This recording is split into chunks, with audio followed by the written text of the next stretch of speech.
చేసే లక్ష్మి వనబాక లక్ష్మి గారికి, అంటే మా ఇంకొక అన్న సీనియర్ మోస్ట్ లీడర్ ఇన్ఛార్జ్ గారు వారికి, బాబు గారికి, ముఖ్యంగా ఈరోజు నాకు పండగ రోజు.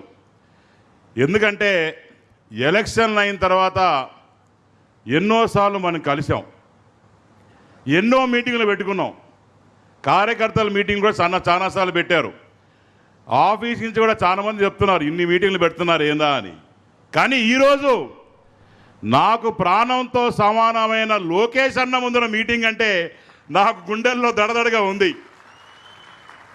కానీ ఒక్క విషయం తప్పదలుచుకున్నా, పుట్టిన వెంటనే తాత సీఎం, పెన్ను పెట్టిన వెంటనే నాన్నగారు సీఎం.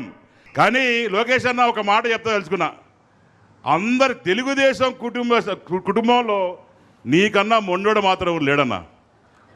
ఎందుకంటే తప్పుగా అనుకోవద్దండి, అందరూ వద్దన్నారు. ఆఖరికి మా తల్లి బూనమ్మ కూడా ఎందుకు నాయనా అనుకుని ఆలోచన చేస్తుంటే, లేదు నేను పాదయాత్ర చేయాల్సిందే పార్టీ కోసం అని చెప్పి సంకల్పించిన వ్యక్తి ఈరోజు నారా లోకేష్ అన్న. తండ్రి గారు చెప్పారు, బాబు గారు,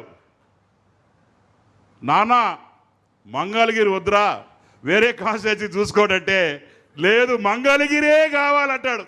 మీరు ఆదేశిస్తే ఏదన్నా చేసేదానికి మేము మా కార్యకర్తలు ఎల్లా కాలం మీతో రెడీగా ఉంటాం, దాంట్లో ఎటువంటి డౌట్ లేదన్నా. ఎందుకంటే ఇది గోపాలన్న కాన్స్టిట్యున్సీ.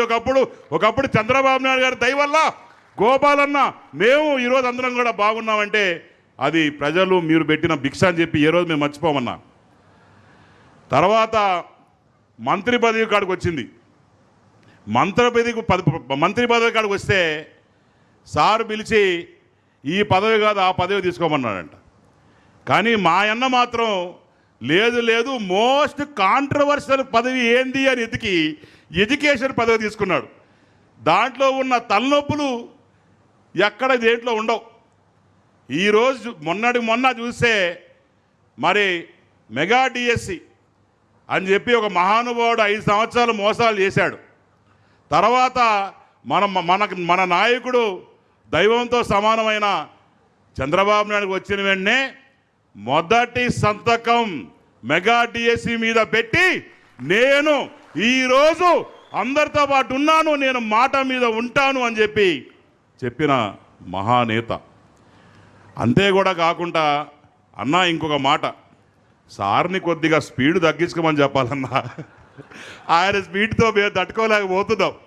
7-10 వయసులో కూడా నువ్వా నేనా సరి చూసుకుందాం అన్నట్టు ప్రతి యువ నాయకుల్లో మరి ఉత్సాహం పెంచేటట్టు ప్రతి నాయకుడు కూడా ఆయన్ని చూసి ముగ్గున వేరేసుకునేటట్టు ప్రతి కార్యకర్త కూడా ఈరోజు చంద్రబాబు నాయుడు గారు అంటే అది మా రాష్ట్రం. మొన్న ఎవరు తెలంగాణలో మాట్లాడుతుంటే మళ్ళీ ఒక్కసారి చంద్రబాబు నాయుడు గారిని ఇక్కడ పార్టీ పెట్టమని చెప్పి మేము గెలిపిస్తాం చేసుకుంటాము, మళ్ళా కూడా తెలుగుదేశం పార్టీ కూడా తెలంగాణ కూడా వస్తే బాగుంటుంది, మీ డెవలప్మెంట్ చూసి మాకు ఈర్ష్యగా ఉంది అని చెప్పే విధంగా మరి ఈరోజు పనిచేస్తున్నారంటే ఎంత కష్టపడుతున్నారు ఒక్కసారి ఆలోచించాలా.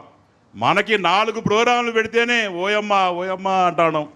ఆయన మొదటి నెలకి 20-25 ప్రోగ్రామ్స్ ఖచ్చితంగా పెట్టి బ్రహ్మాండంగా పనిచేస్తున్నాడు. ఎవరి కోసం?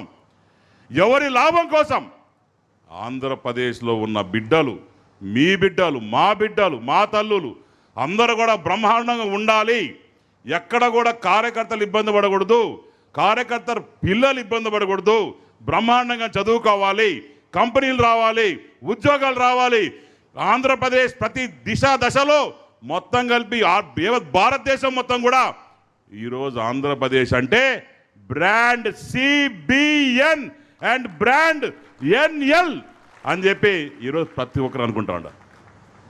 అది ఊరికి రాదన్నా, మనస్ఫూర్తిగా పనిచేస్తేనే వస్తుంది. ఇక యువగాలానికి వద్దాం. యువగాల పాదయాత్ర నాకు ఆ రోజు బాగా గుర్తు. మంచి ఎండ, బగబగ మండే సూర్యుడు. ఆ రోజు అన్న లోపల దర్శనం చేసుకొని మేమందరం కుప్పంలో అక్కడి నుంచి బయటకు వచ్చి దర్గాకి వెళ్ళి దర్శనం చేసుకొని అక్కడి నుంచి పాదయాత్ర మొదలెట్టాం. అక్కడ ఆయన పక్కన అప్పుడే ఆయన జోష్ ఉంది. పక్కన నడుచుకుంటూ పోతుంటే ఆయన అన్న మాటలు నాకు గుర్తున్నాయి. ఈ పాదయాత్ర నీలో నాలో ఎంతో మార్పు తెస్తుంది. ఈ పాదయాత్ర ప్రతి వేసే అడుగు ఒక పేదవాడి కష్టం మనకు నేర్పిస్తుంది. ఒక గుడిసెల్లో ఉన్న పేద రైతు కష్టం తెలుస్తుంది అని చెప్పి అన్న మాటలు నాకు ఇంకా గుర్తున్నాయి. అక్కడి నుంచి అడుగులు పడిన తర్వాత కాళహస్తిలో ఎంటర్ అయ్యాం. కాళహస్తిలో ఎంటర్ అయిన తర్వాత బడా చోర్ ఇమ్మీడియట్గా బంటి అని చెప్పి నామకరణం చేశాడు అన్న. బడా చోర్ ఆ రోజు అన్న వచ్చే లోపలికి దగ్గర 12:30, 1 అయింది. బగబగ మండే ఎండలు, ఇసకేస్తే రాలని జనం. అంత ఎండలో కూడా లోకేష్ అన్న కోసం ప్రతి కార్యకర్త, ప్రతి కాళహస్తిలో ప్రతి వ్యక్తి రావడం జరిగింది. అన్న కాళహస్తి మొత్తం యావత్ ఆంధ్రప్రదేశ్ సజ్జర్ నాకు తెలియదు, కానీ కాళహస్తిలో ఈ బడా చోరు పెట్టినంత కష్టాలు మా కార్యకర్తలకి ఎక్కడ నా భూతో భవిష్యత్ అంట పెట్టారన్న. ఎంత దారుణం అంటే ఒక తెలుగుదేశం కార్యకర్తకి 2 ఎకరాల పొలం ఉండింది. ఆ పొలంలో ఒక బర్రె పోయిందని చెప్పి ఆ బర్రె ఓనర్ ఎవరు చెప్పి చూసుకుంటే అది మన తెలుగుదేశం కారని చెప్పి ఆ బర్రె మీద ఓనర్ మీద కేసు పెట్టాడు. అసలు ఇదేమైనా కేసు అన్నా? నా మీద 19 కేసులు పెట్టినారు. ఇక్కడ ఉన్న ప్రతి కార్యకర్త మీద కేసులు పెట్టారు. ప్రతి అక్క చెల్లెల మీద పెట్టారు. ఆడవాళ్ళని చూడకుండా కూడా కడుపుల మీద తన్ని ఆ రోజు పోలీసు వాళ్ళు ఇబ్బంది పెట్టారన్న. కానీ మొత్తం స్టేట్లో పేజీ వారీగా మీరు రెడ్ బుక్ మెల్లగా ఓపెన్ చేస్తూ ఉన్నారు. నేను మా తమ్ముళ్ళ తరపున అడుగుతా ఉండా, మా కాళహస్తి పేజీ ఎప్పుడుందన్నా, మా కాళహస్తి నెంబర్ ఎప్పుడు వస్తుంది? కానీ నిజంగానన్నా ఈరోజు మొత్తం భారతదేశంలో ఎన్నో పార్టీలు ఉన్నాయి. రీజనల్ పార్టీస్ కావచ్చు, స్టేట్ పార్టీస్ కావచ్చు, సెంట్రల్లో ఉన్న పార్టీస్ కావచ్చు, ఎన్నో పార్టీలు ఉన్నాయి. కానీ అక్కడ లీడర్లు పార్టీలు మోస్తారు, ఇక్కడ క్యాడర్ పార్టీని మోసేదని చెప్పి నేను ఈరోజు మీకు గర్వంగా తెలియజేసుకుంటున్నాను. తర్వాత బిఫోర్ పాదయాత్ర అప్పుడు ఆఖరికి మిమ్మల్ని ఎంత టార్చర్ పెట్టినాడంటే, ఆ రోజు మహాశివరాత్రి రోజు మీ మీద కేసు పెట్టి ఆ రోజు కనీసం గుడికి పోవాలంటే పర్మిషన్ కూడా ఇవ్వకుండా బయట గేట్లు లాకేసుకొని మిమ్మల్ని కలవాలంటే లోపల కూడా రానియకుండా చేసిన దౌర్భాగ్యం అన్న. ఇవన్నీ కూడా మేము మర్చిపోమన్నా. మన ప్రభుత్వం వచ్చింది, దాని తర్వాత మీరు మంత్రి అయినారు. ఈరోజు ఒక మాట చెప్పదలుచుకున్నాను. మా అన్న ఎంత ముండోడంటే, ఈరోజు ఎడ్యుకేషన్ డిపార్ట్మెంట్ మోస్ట్ కాంట్రవర్షియల్, అంటే కష్టం. ఆ డిపార్ట్మెంట్ని కరెక్ట్ చేయాలన్నా చాలా కష్టం. ప్రతి ఒక్కరు రాళ్ళు వేస్తూ ఉంటారు. ఎందుకంటే ఒక అద్దాల మేడలో రాళ్ళు వేస్తే పగిలిపోయేటట్టు పోర్ట్ఫోలియో అది. అలాంటి పోర్ట్ఫోలియోని కూడా ఈరోజు శబాష్ ఎవరా ఈ నారా లోకేష్ అని చెప్పి మొత్తం భారతదేశం కూడా ఈరోజు గర్వించేదగ్గంగా ఈరోజు గవర్నమెంట్ స్కూల్ చూస్తే అన్న బ్రహ్మాండంగా మీరు మీ చలువతోని, మీ ఆలోచనతోని, ఎందుకంటే ఇంతవరకు లోపల పిల్లలకి వారి చేతున పట్టాలు ఇచ్చాం. ఎవరైతే టాప్ ర్యాంకర్స్ వచ్చారో వాళ్ళందరూ అన్నారు, ఏమన్నారు? అయ్యా మీ దయ వల్ల అని. ఆయన ఏమన్నాడు తెలుసా? మీ దయ వల్లే ఈరోజు, మీ కష్టం వల్లే వచ్చింది, నా దయ ఏముంది అంటున్నాడు. ఈరోజు ఆయనకున్న ఆలోచన ఒక ప్రభంజనం, ఆయనకున్న విజన్, ఒక బాబు గారికి ఉన్న విజన్ ఎలా ఉంటుందో దానికన్నా ఒక 10 రెట్లు విజన్ ఉంది. ఎందుకంటే పిల్లల విషయంలో చెప్తున్నా, ఎందుకంటే ప్రతి పాపలో ప్రతి దాంట్లో ఆయన దేవాంశని చూస్తాడు. నా బిడ్డకు అన్నీ ఉన్నప్పుడు ఆ బిడ్డ నా బిడ్డ కాదా? ఆ బిడ్డని కూడా దేవాంశని ఏ రకంగా చదివిస్తున్నారు? ప్రతి బిడ్డ కూడా ఆంధ్రప్రదేశ్లో ప్రతి బిడ్డ కూడా దేవాంశతో చదువుకోవాలి అనే ఒక లక్ష్యంతో ఆయన పనిచేస్తా ఉన్నాడు. ఆ దానికే ప్రతిరూపం ఈరోజు 1,06,000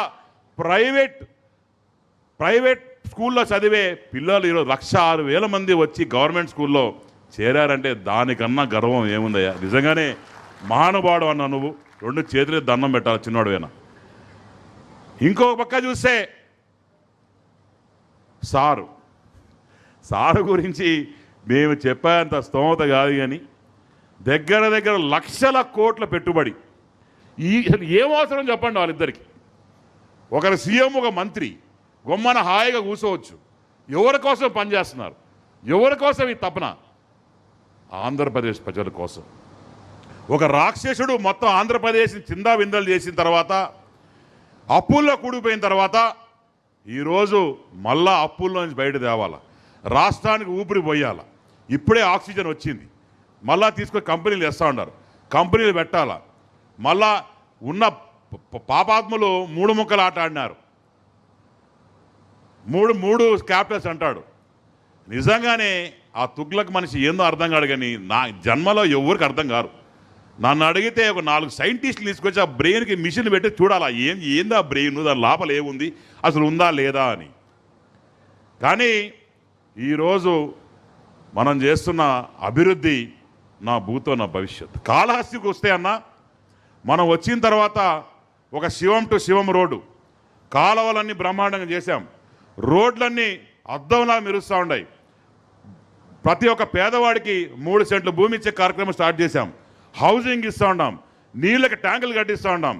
దాని తర్వాత లోపల ఎక్కడైతే ఇప్పుడు దగ్గర 68 బోర్లు వేసినాం. ఇప్పటికీ ఈ రకంగా అభివృద్ధి చేసుకుంటూ పోతా ఉన్నాం. కాళహస్తి టిట్కో ఇల్లు ఇచ్చినాం, టిట్కో ఇల్లు ఇచ్చేసామన్నా, టిట్కో ఇల్లు కంప్లీట్ చేసి ఇచ్చేసాం. కొండ చుట్టూ రోడ్డు చెప్పుకుంటా ఉన్నాం, చెప్పుకుంటే చాలా ఉన్నాయి. ఈరోజు కాళహస్తి గుడి అన్నా కరెక్ట్గా 2 సంవత్సరాల క్రితము మా గుడి ఆదాయము 70 నుంచి 80 లక్షల రూపాయలు ఉండింది. ఈరోజు గర్వంగా చెప్తా ఉంటాం, 2 సంవత్సరాల తర్వాత కూటమి ప్రభుత్వం వచ్చిన తర్వాత ఈరోజు ఆదాయం నిన్ననే వచ్చిన లెక్క 2,86,00,000 రూపాయలు దాటిందంటే అది ఎందువల్ల అని అడుగుతున్నాను. దొంగలు పంది కుక్కలను అందరినీ కూడా వేసి లోపలేసి తాళం వేస్తే ఈరోజు స్వామివారి డబ్బు కూడా జాగ్రత్తగా స్వామికి పోతూ ఉంది.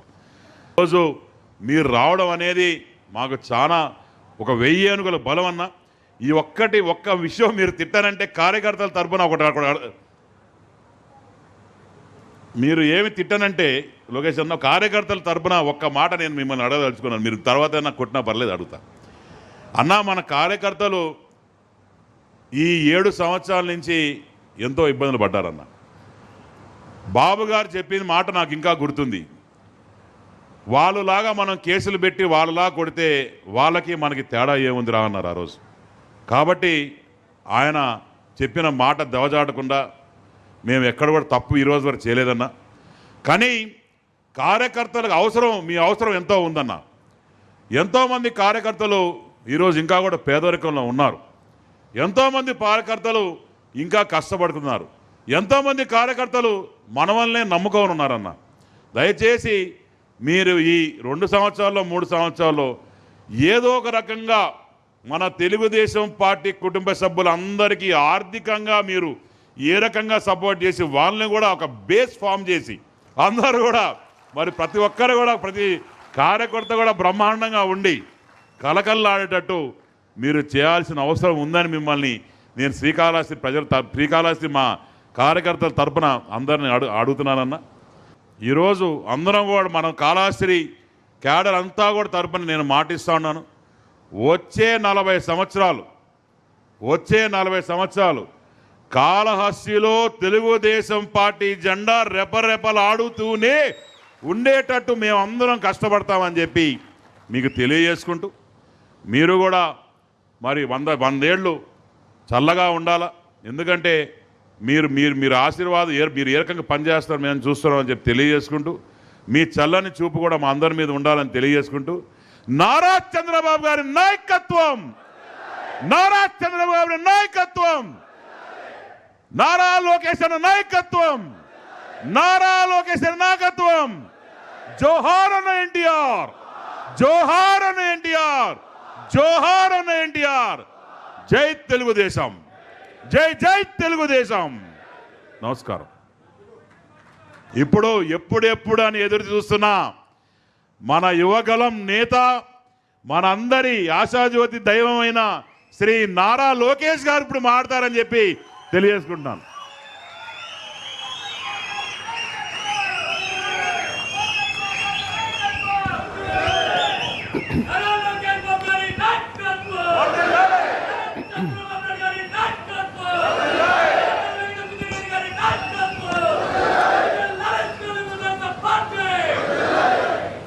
జై తెలుగుదేశం, జై తెలుగుదేశం.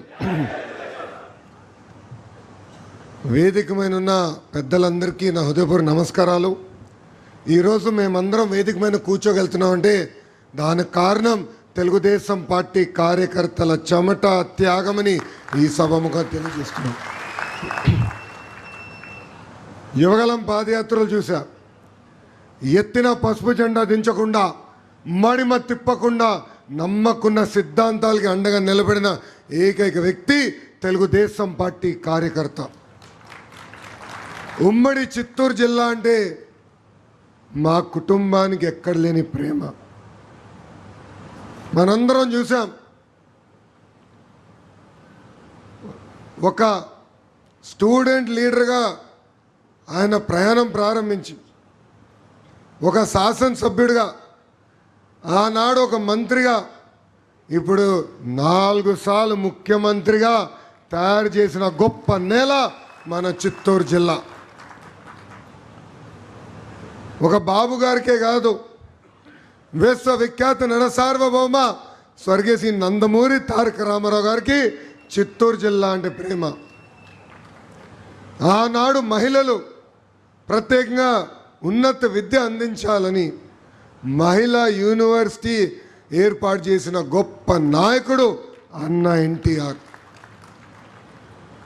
ఇంతేకాదు, వెంకటేశ్వర స్వామి దర్శనానికి వేలాది మంది వస్తున్నారు, వాళ్ళకి 3 పూట్ల భోజనం అందించాల లక్ష్యంతో అన్నదానం ప్రారంభించిన వ్యక్తి అన్న ఎన్టీఆర్. ఎప్పుడు లేని విధంగా ఉమ్మడి జిల్లాకి పెద్ద ఎత్తున ఎలక్ట్రానిక్స్ పరిశ్రమలు తీసుకొచ్చిన ఘనత మన నాయకుడిది, చంద్రబాబు నాయుడు గారిది. అంటే ఒక పక్కన అన్న ఎన్టీఆర్, ఇంకో పక్కన బాబు గారు, ఇద్దరు కలిసికట్టుగా మన జిల్లాని అద్భుతంగా